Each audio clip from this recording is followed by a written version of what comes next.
The Imperial Guardsman, the main staple of the forces of the Imperium, the quintessential nobody fighting for a cause that views him as chaff. There are countless men and women across thousands of different regiments, all supported by vehicles, armories and leaders. Regardless of where you hail from, you would have seen or even used a broad range of war gear. There are several overarching armies of note that can offer the stereotypical cliches you can lean into, from the jungle fighters of the Catachan, to the Vestroyan and the Cadian, to name just three. It's really worth looking up these different army types to get a feel for how you approach them. You'd be surprised with how much depth these armies have been fleshed out with, and their differing traditions and heroes of merit. Regiments of note, and by note, I'll specifically mention the ones that have miniatures representing them, are as follows: Cadians, Catachan Jungle Fighters, Vostroyan Firstborn, Talon Desert Raiders, Armageddon Steel Legion, Valhallan Ice Warriors, Mordian Iron Guard, Elysian Drop Troops, and last but not least, the Death Corps of Krieg. I won't drill down into the lore for each, as it can be long and would make this video hours long. There are some great resources out there, including videos and books like the Codices, that can fill you in properly. No matter what homeworld you pick, chances are you were drafted to fill the planet's tithe. Trained from young, you've been conditioned for war, and your life is freely given for the Emperor of Mankind. You're an average, albeit well-trained human being, so you can't exactly square up to enemies like a Space Marine would, but you'll damn well give it a go. Those of you that have chosen to play a guardsman know exactly what kind of experience you're in for, as to be a guardsman in the 41st millennium is to suffer for a small slither of glory.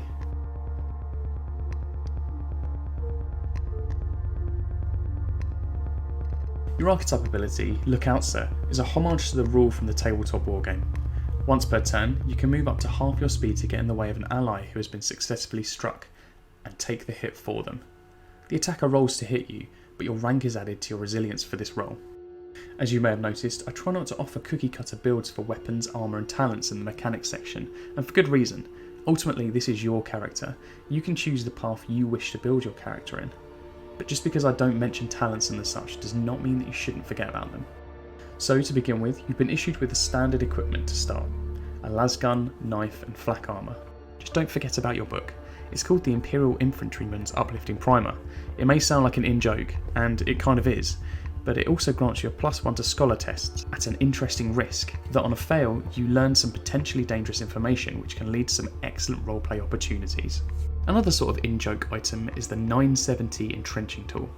It's a mini shovel basically, but could offer some great moments of comedy or heroism if used as an improvised weapon.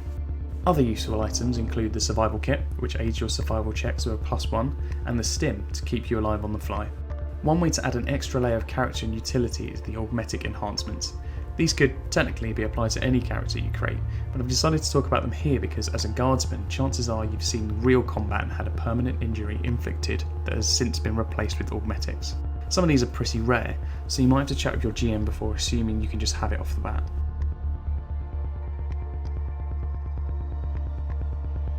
Unsurprisingly, there are a lot of good guardsman models, some of which are out of production and some of which are still freely available. Here's a selection of ones that stood out to me as your base level guardsman. Cadians are a main staple of the guardsman range, and these guys are very easy to source as they are still in production and more recently have been given upgrade sprues with a variety of weapons.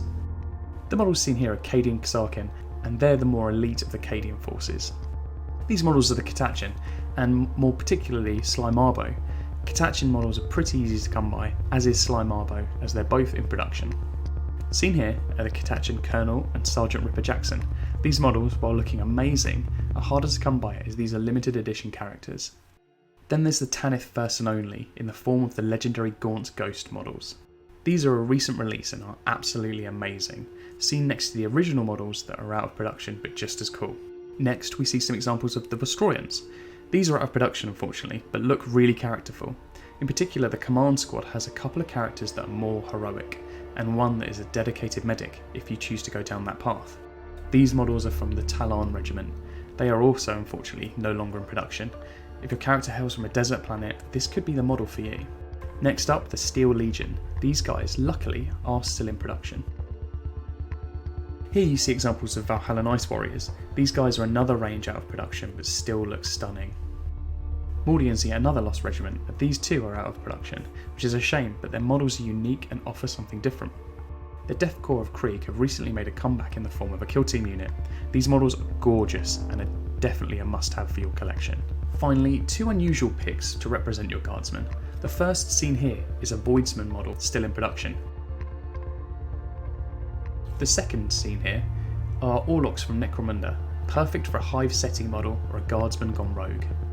And a final bonus model is from the Jägerkin Bodyguard from the House Grime Military Attaché set from Forge World.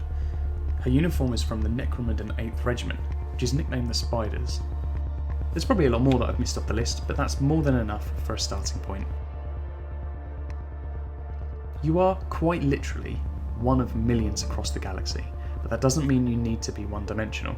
Consider your planet's traditions and their culture as part of your personality. I'd suggest reading the Forsaken System Player's Guide section on the Gilead Gravediggers if you choose to hail from the Gilead system.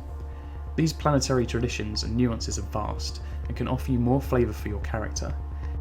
It's also worthy to note that a full squad of Guardsmen almost always come with auxiliary support units, such as Sanctuary Psychers, officers, and higher-ups with specialists. It's also worth noting that you've had your fair share of interactions with abhumans such as the Ogryn and the Ratlings. While others might hold them with disdain, you're probably more accustomed to them.